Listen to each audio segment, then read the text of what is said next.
O vento frio que varre as margens da pequena cidade de Wide River carrega um lamento constante, um murmúrio de águas turvas que esconde verdades que muitos prefeririam manter submersas para sempre. Quando um cavaleiro solitário e de ombros largos cruzou a ponte de madeira desgastada na entrada do povoado, a atmosfera mudou instantaneamente. Não era um caçador de recompensas buscando moedas fáceis, nem um foragido fugindo de uma forca no sul.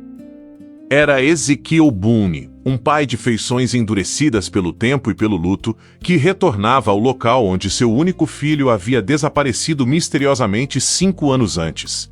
Antes de entrarmos nessas águas perigosas, vale ressaltar que esta narrativa possui fins de entretenimento e preservação histórica. É um mergulho profundo nas lendas e fábulas da fronteira americana, não um relatório factual e definitivo. No Velho Oeste implacável, a poeira do tempo e a correnteza dos rios costumam cobrir as linhas difusas que separam a realidade nua e crua do mito consagrado. A versão oficial, carimbada pelas autoridades competentes de Wide River, era simples, trágica e perfeitamente conveniente. Tobias Boone, um jovem trabalhador da madeireira local, havia supostamente se afogado após um acidente noturno nas corredeiras traiçoeiras. O caso foi encerrado com uma rapidez assombrosa, mas Ezequiel conhecia o sangue de seu sangue. Seu filho nadava naquelas águas desde que mal sabia andar. Ele jamais seria engolido por um trecho de rio que conhecia como a palma de sua própria mão. Imagine por um segundo o silêncio daquele lugar quando as pesadas botas de Ezequiel tocaram as tábuas da rua principal. Os olhares dos comerciantes desviavam rapidamente, as janelas eram fechadas com um estrondo abafado e até mesmo os cães de rua pareciam recuar. Uma culpa silenciosa e coletiva pairava no ar denso do povoado. A sabedoria popular da fronteira sempre deixou claro que, em cidades pequenas onde a lei é frágil, um segredo compartilhado por muitos torna-se uma maldição invisível, capaz de apodrecer a alma de uma comunidade inteira de dentro para fora. Ezequiel caminhou a passos lentos e medidos até o escritório de madeira do xerife Holden. O representante da ordem não era um homem cruel por natureza, mas carregava no olhar o peso de concessões morais feitas para manter a falsa paz na região. Ao ver o velho pai do rapaz cruzando a soleira de sua porta, o xerife instintivamente levou a mão ao cinto, num gesto de nervosismo que não passou despercebido. Antigos registros de época sugerem que a riqueza de Wide River havia explodido curiosamente logo após o trágico acidente de Tobias, graças à súbita descoberta de veios de prata muito próximos aos domínios da madeireira. A prosperidade repentina da cidade era o alicerce de sua corrupção. Mas o deserto guarda segredos que os documentos não registram. O velho Boone não sacou sua arma. Ele apenas depositou sobre a mesa do xerife um pequeno relógio de bolso escurecido pela lama, o único pertence do filho que lhe havia sido devolvido, e exigiu acesso imediato aos antigos relatórios daquele outono fatídico. A tensão entre o dever inegociável de um pai e a conveniência letal de uma cidade inteira começava a ferver, ameaçando transbordar e destruir tudo ao redor. Se essa busca incessante pela verdade já fisgou a sua atenção e você apoia a honra acima da corrupção, deixe o seu gostei agora mesmo para fortalecer o nosso acampamento e ajudar a nossa comunidade a alcançar novos viajantes. Fique firme na cela e não afaste os olhos da tela, porque o que revelaremos a seguir é a peça sombria e brutal que a versão oficial e impecável de Wide River preferiu apagar completamente da memória popular. Após deixar o escritório do xerife com muito mais perguntas do que respostas, Ezequiel decidiu seguir os seus próprios instintos e iniciou uma investigação solitária nas docas abandonadas da velha madeireira. O ar cheirava a pinho apodrecido e a abandono. O sol começava a se esconder atrás das montanhas imponentes, lançando sombras longas e fantasmagóricas sobre os barracões de ferramentas. Como os clássicos heróis das telas que nunca se curvam diante de intimidações baratas, ele vasculhou cada centímetro escuro daquele lugar, até encontrar uma pesada prancha solta sob o piso de madeira do antigo alojamento onde Tobias costumava dormir. E foi exatamente nesse momento que tudo mudou. Abaixo da madeira empenada, escondido de olhares curiosos, repousava um pequeno caderno de anotações encadernado em couro gasto. As páginas, manchadas de umidade e terra, continham muito mais do que simples registros burocráticos de toras de madeira cortadas. O jovem rapaz havia mapeado meticulosamente uma rota clandestina que desviava a prata ilegalmente das minas da montanha, através dos rios de Wide River, utilizando a infraestrutura da própria empresa para lavar a fortuna de um pequeno grupo de figurões locais. A descoberta do caderno não era apenas uma prova cabal e incontestável de que a morte de Tobias não passava de uma farsa cruel. Era a evidência direta de que o rapaz havia descoberto o esquema criminoso e foi silenciado violentamente para que o fluxo de prata ensanguentada continuasse a enriquecer os homens poderosos do vale. O coração de Ezekiel apertou em seu peito, misturando uma dor lancinante com uma fúria incandescente e inextinguível. O que vem a seguir é o coração desta história. A escuridão total já havia abraçado a cidade quando ele retornou à rua principal. Mas a luz difusa do grande salão ainda iluminava a poeira lá fora.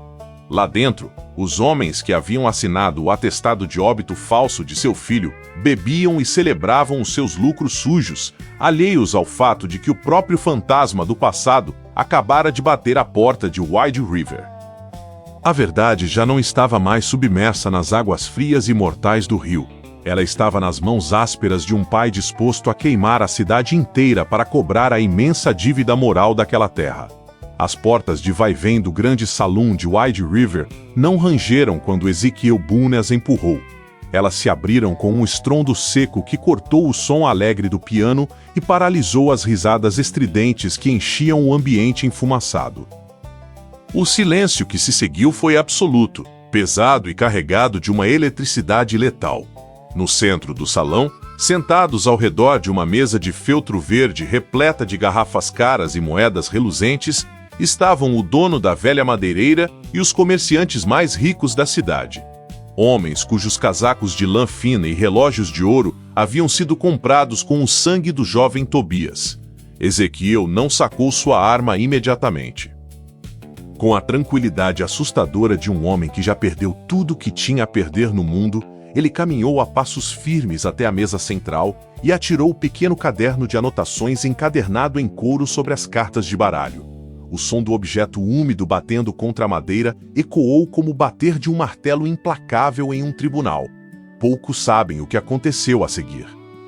A lenda local, transmitida em sussurros pelas gerações seguintes, afirma que a cor da vida desapareceu instantaneamente do rosto do dono da madeireira ao reconhecer a caligrafia cuidadosa de Tobias naquelas páginas abertas sob a luz da lamparina. Ele sabia intimamente que aquele pequeno objeto carregava detalhes precisos de rotas clandestinas, nomes de compradores, valores exatos desviados e datas de embarque da prata. Ezekiel quebrou o silêncio com uma voz grave e cavernosa, informando aos presentes que não havia viajado até ali para iniciar um tiroteio cego. Ele declarou que cópias daquelas páginas já haviam sido entregues a um mensageiro de confiança poucas horas antes, a caminho da capital do estado. A ruína deles já estava selada. A riqueza ilusória de Wide River havia acabado de virar poeira diante de seus olhos. O medo gelado tomou conta do salão, fragmentando em questão de segundos a aliança de homens corruptos que até aquele minuto se julgavam intocáveis. Mas aqui está o detalhe que a maioria das pessoas perde. Em situações de extremo desespero, a lealdade comprada com dinheiro sujo é a primeira virtude a desaparecer no escuro. O dono da madeireira, sentindo o peso da corda imaginária apertar violentamente o seu pescoço, tentou um movimento brusco em direção ao pequeno revólver escondido em seu casaco. A confrontação foi imediata, ensurdecedora e definitiva. No entanto, o disparo que iluminou a escuridão do salão não partiu da arma do velho pai enlutado. Partiu do canto mais escuro do cômodo.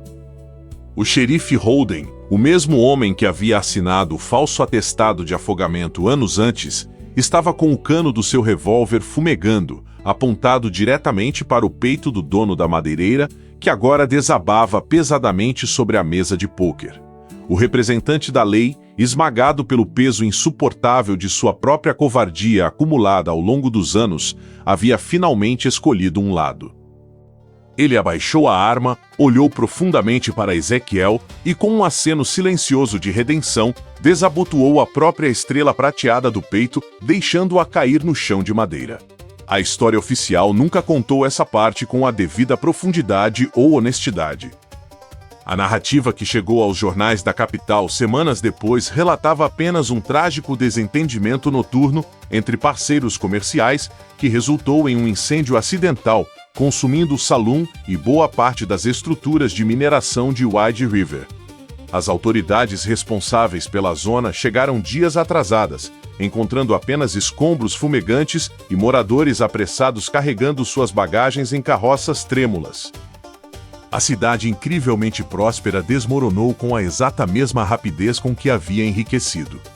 O terror pavoroso das investigações estaduais fez com que os figurões restantes abandonassem suas casas luxuosas e sumissem no mapa, deixando baús de prata ilegal para trás, soterrados nas minas que acabaram inundadas pelas águas desviadas do próprio rio.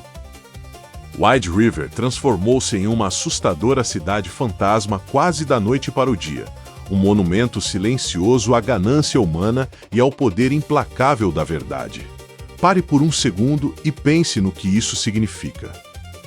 Um único homem envelhecido, armado não com balas infinitas ou exércitos particulares, mas exclusivamente com a evidência inegável de um crime brutalmente acobertado, foi capaz de desmantelar a economia inteira de uma região e expor a extrema fragilidade de um sistema construído sobre fundações de mentira. No entanto, a verdadeira essência dessa estrutura de mistério que estamos explorando hoje reside no destino final e enigmático de Ezekiel Boone. Após aquela noite de tempestade, pólvora e revelações, o velho pai de ombros largos simplesmente virou as costas para as chamas, caminhou para fora da cidade e desapareceu na neblina espessa que cobria as margens úmidas do rio. Os registros de época não trazem absolutamente nenhuma menção ao seu nome após aquele incidente fatídico. Ele não buscou glória nos jornais, não cobrou recompensas em dinheiro e não se apresentou aos grandes tribunais da capital para contar vantagem. A tradição oral da fronteira sugere com reverência que, tendo limpado o nome de seu filho e destruído o império ganancioso que o silenciou, o pai finalmente encontrou o seu descanso vagando pelas vastas planícies do norte. Ou talvez, como alguns velhos tropeiros ainda juram de pés juntos ao redor de fogueiras crepitantes de inverno, a figura alta e silenciosa de Ezequiel ainda patrulha as margens lamacentas do Wide River nas noites de outono, com o velho relógio de bolso na mão, garantindo que as águas escuras nunca mais tenham a ousadia de esconder a verdade dos homens justos. O legado roubado de Tobias foi finalmente vingado, mas o desfecho exato e o paradeiro de Ezekiel permanecem irremediavelmente envoltos na bruma infinita do oeste. É um mistério insolúvel, uma lenda pura que se recusa a morrer enquanto houver poeira voando na fronteira americana. Agradeço profundamente por cavalgar comigo até o desfecho desta formidável lenda de Wide River. Quem acompanha uma jornada de redenção como essa até o último segundo, prova que tem um olhar aguçado para as histórias que o tempo tentou varrer para debaixo do tapete. Se o fogo dessa narrativa aqueceu a sua alma de fronteira, deixar o seu gostei é a melhor e mais rápida forma de manter o nosso acampamento crescendo. Se você ainda não amarrou o seu cavalo em nosso canal, inscreva-se agora mesmo, pois toda semana nós desenterramos um conto majestoso e esquecido das terras sem lei. E agora, o debate nos comentários é com você. Se você estivesse na pele do xerife Holden, pesando os próprios erros do passado, teria tido a coragem de atirar nos seus velhos parceiros corruptos para salvar a vida de um pai em busca da verdade? Pense bem antes de sacar a sua resposta. Não saia da cela ainda, porque outra grande lenda dos tempos do faroeste já está piscando na sua tela neste exato momento. Nos encontramos no próximo horizonte.